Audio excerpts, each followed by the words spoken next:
वांगचूक आणि अभिजित दिपके यांच्या समर्थनार्थ जालन्यात हजारो विद्यार्थी उतरले रस्त्यावर. लाठी हल्ल्याचा केला निषेध.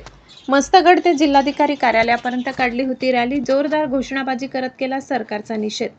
तिरंगा ध्वज आणि सोनम वांगचूक त्याचबरोबर अभिजित दिपके यांचे पोस्टर घेतले हातात. सोनम वांगचूक आणि अभिजित दिपके यांच्या आंदोलनाला समर्थन देण्यासाठी आज जालन्यात हजारोच्या संख्येने विद्यार्थी आणि विद्यार्थिनी रस्त्यावर उतरल्याचं पाहायला मिळालं. जालना शहरातील मस्तगडपासून जिल्हाधिकारी कार्यालयापर्यंत या विद्यार्थ्यांनी मोठी रॅली काढत आजच्या देशव्यापी आंदोलनाला पाठिंबा दर्शवला. जालना शहरासह जिल्ह्याच्या वेगवेगळ्या भागातून या रॅलीत मोठ्या संख्येने विद्यार्थी आणि विद्यार्थिनी सहभागी झाले. या विद्यार्थ्यांनी हातामध्ये तिरंगा ध्वज, सोनम वांगचूक आणि अभिजित दिपके यांचे फोटो त्याचबरोबर वेगवेगळ्या प्रकारचे पोस्टर्स हातात घेतले.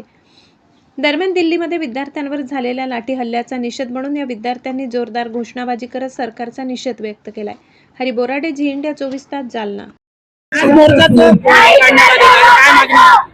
आजचा जो काही मोर्चा आहे, आजच्या मोर्चामध्ये सर्वात पहिले धर्मेंद्र प्रधान यांचा राजीनामा, कारण की पेपर फुटीला धर्मेंद्र प्रधान आणि त्यांचं मंत्रालय जबाबदार आहे.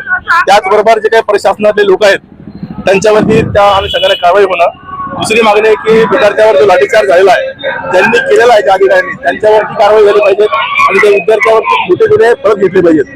आणि शिक्षणातले जे काही प्रश्न आहेत जे विद्यार्थ्यांनी मांडलेले आहेत त्या मागण्या त्वरित मान्य केल्या पाहिजेत. त्या अशा मागण्यांसाठी आजचा हा मोर्चा आहे. त्याच्यानंतर दिल्लीमध्ये जे काही आंदोलन चालू आहे त्या आंदोलनाला समर्थन म्हणून हा मोर्चा आहे आणि दिल्लीच्या लाठी हल्ल्याचा निषेध म्हणून हा मोर्चा आहे.